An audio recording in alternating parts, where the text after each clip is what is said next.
Standard penetration test. और जैसे कि आप जानते हैं कि मैं इस मेरे चैनल में हमेशा एक नया वीडियो लेके आता हूँ और साथ ही आपको तो मोटिवेशन के वीडियो भी मिलने वाले हैं, तो ये आप ग्रेट। ओके, सो चलो हम आज एक नया टॉपिक डिस्कस करने वाले हैं जिसका नाम है स्टैंडर्ड पेनिट्रेशन टेस्ट। ये जो आपको यहाँ पे दिख रही है पूरा सेटअप है स्टैंडर्ड पेनिट्रेशन टेस्ट का। ओके, अभी इस सेटअप के मैं आपको थोड़ा डिटेल में एक्सप्लेन करने वाला हूँ और इसके जो करेक्शंस है, एरर है, ओके, डायलेटेंसी करेक्शन जो है, मैं ये सारी चीज़ों का आज मैं आपके साथ डिस्कस करने वाला हूँ। ओके, तो चलो हम स्टार्ट करते हैं। This test is the most common use in situ test. अभी मैं सबसे पहले आपको एक बताता हूँ, ये इन सितु मतलब क्या होता है। इन सितु मतलब जैसी जो भी चीज़ें आप साइट पे करते हैं, इन सितु, इन कास्ट, ओके, ये सारी जो बातें रहती है, इन सितु मतलब क्या होता है, जस्ट आपने जो चीज़ साइट पे कर रहे हैं, ओके, उस चीज़ों को इन सितु टेस्ट बोलते हैं। Okay, especially for the cohesionless soil which cannot be easily sample.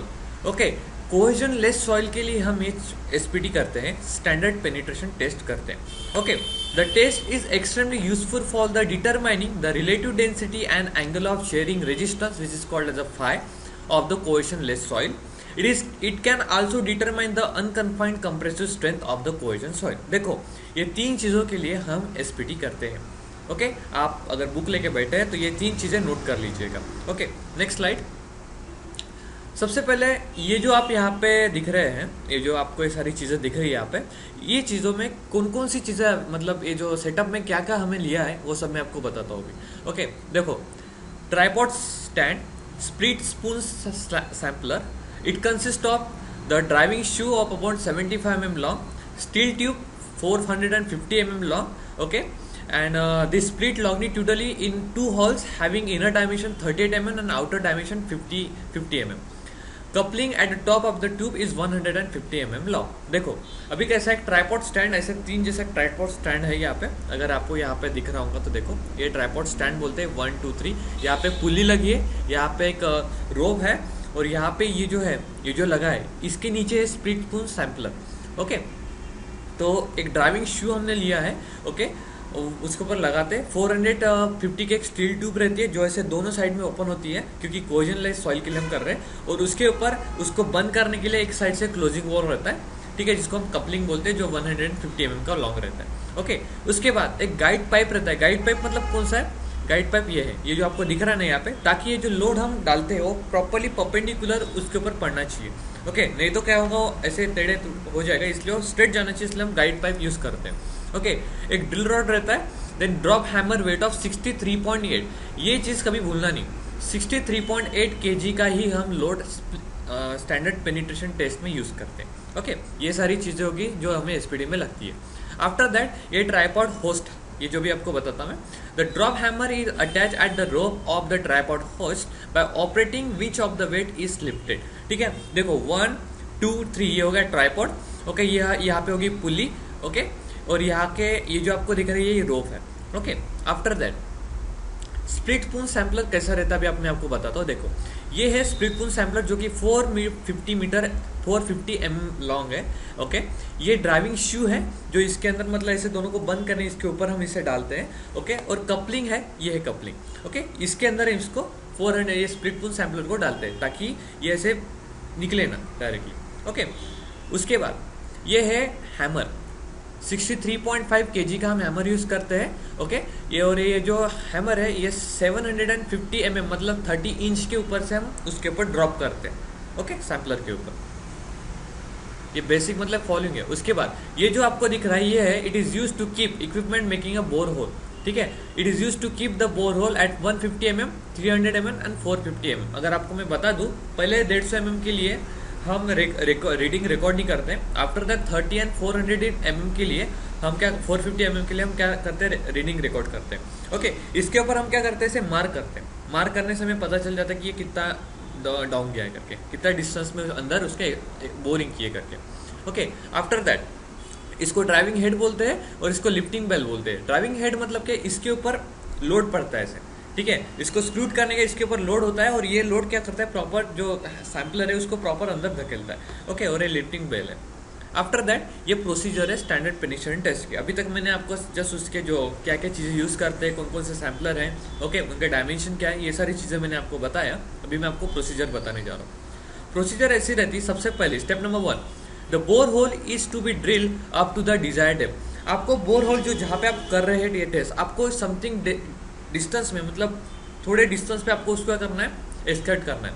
Okay, थोड़ा ड्रिल कर लेना है उसको। उसके बाद the drilling tool are remove and sampler is lower to the bottom to the hole. और ये जब ड्रिलिंग करेंगे, ड्रिलिंग टूल के हिसाब से, मतलब अभी जो मैंने आपको दिखाया उसका यूज करके हम ड्रिल करेंगे, उसके बाद उसको निकाल लेंगे, फिर हमारा जो स्प्लिट पूल सैम्पलर है उसमें डालेंगे। After that 3 makings at the rate 150 mm are made on the rod of sampler. Sampler जो रॉड है, उस सैम्पलर के रॉड पे हम 150 mm, 300 mm एंड 450 mm की हम क्या करेंगे, मार्किंग करेंगे।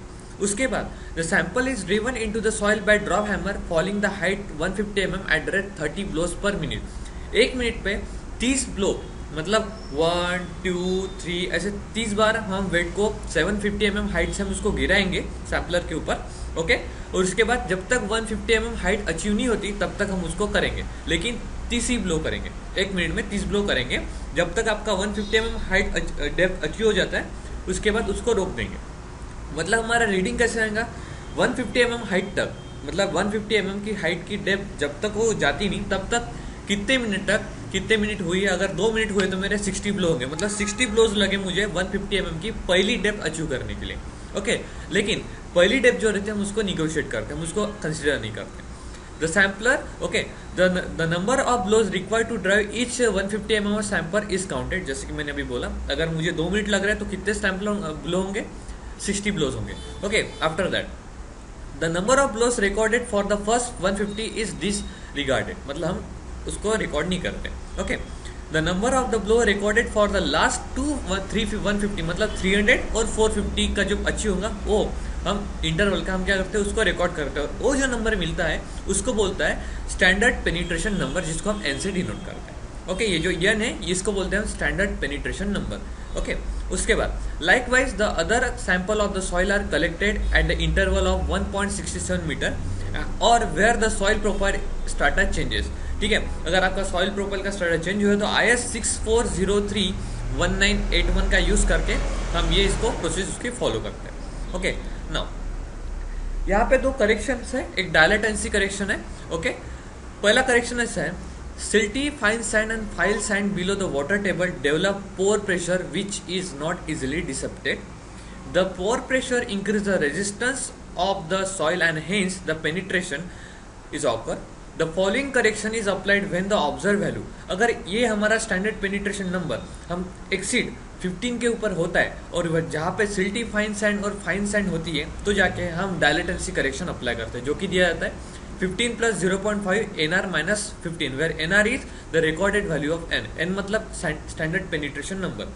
450 mm के लिए मुझे कितने नंबर ऑफ ब्लोज लगे, वो हो गया आपका स्टैंडर्ड पेनिट्रेशन नंबर N, जिसको हम यहाँ पे NR से डिनोट करते हैं। उसके बाद यह आएगा ओवरबर्डन प्रेशर, सॉरी दिख नहीं रहा, I am really sorry. If the two soil having the same relative density but different confined pressure, one with a higher confining pressure gives a higher penetration number. Okay, तो ये जो overburden correction रहता है हम इस तरीके से देते हैं, NC = NR multiplied by 0.77 multiplied by log 10 200 divided by sigma, where NC is the corrected penetration number, sigma is the effective overburden pressure and NR is the recorded value of N.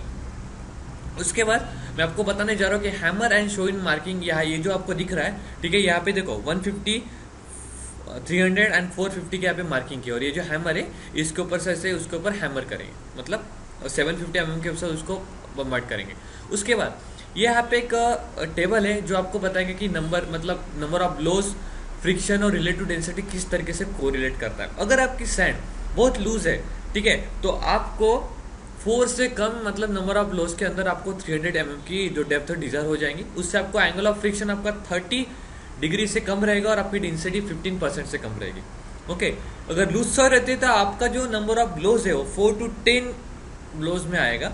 Okay, friction number आपको 30 to 32 के बीच में मिलेगा और density आपको इतने बीच में मिलेगी। Okay, अभी मैं आपको बता रहा हूँ कि हम एसपीटी करते क्यों है, ताकि हमें निकाल सके कि हमारे जो ग्राउंड है उसमें फ्रिक्शन कितना है, उसकी डेंसिटी कितनी है, ये सारी चीज़ें निकालने के लिए डेंस कितना है, किस तरीके की सॉइल आपके अंदर है, मतलब आप जहाँ पे कंस्ट्रक्शन कर रहे हो, ओके, व्हाटएवर कंस्ट्रक्शन आप कर रहे हो तो उसके लिए ये सॉइल ओके है क्या, ओके ये सॉइल उसको अच्छे इफेक्ट देगी क्या कि यार इस सॉइल का यूज करके यहाँ पे अगर हम कंस्ट्रक्शन करते हैं तो हमें हमारे कंस्ट्रक्शन के ऊपर कुछ क्रैक्स मिलेंगे क्या। ये सारी चीज़ें हमारी सैंड के ऊपर से डिफाइन होती है या फिर जो ग्राउंड है उसके ऊपर से डिफाइन होती है। तो ये अगर आपको पता चलता है कि आपके इसमें कितना फ्रिक्शन एंगल है, ओके कितनी रिलेटिव डेंसिटी है, अगर ये सारी चीज़ें आप पता कर सकते हैं और इन सारी चीज़ों को अगर आप क्रैक्स के साथ या सॉइल के बिहेवियर के साथ अगर आप उसको कोरिलेट करते हैं then only you can determine that is the beneficial to construct any construction over here in the particular site. Okay for this purpose we go for the standard penetration. तो hope कि आपको मेरा video बहुत अच्छा लगा है और इस वीडियो के माध्यम से मैं आपको एक चीज़ बताना जा रहा हूँ कि मैं एक इस चैनल में मैं मोटिवेशन के भी वीडियो डालना स्टार्ट करने वाला हूँ ताकि मैं आप सबको मोटिवेट कर सकूँ और मैं खुद भी मोटिवेट हो सकूँ। प्लीज़ मेरे वेबसाइट को विजिट कीजिए, मेरे चैनल को सब्सक्राइब कीजिए और मेरे वीडियो को लाइक करना मत भूलिए।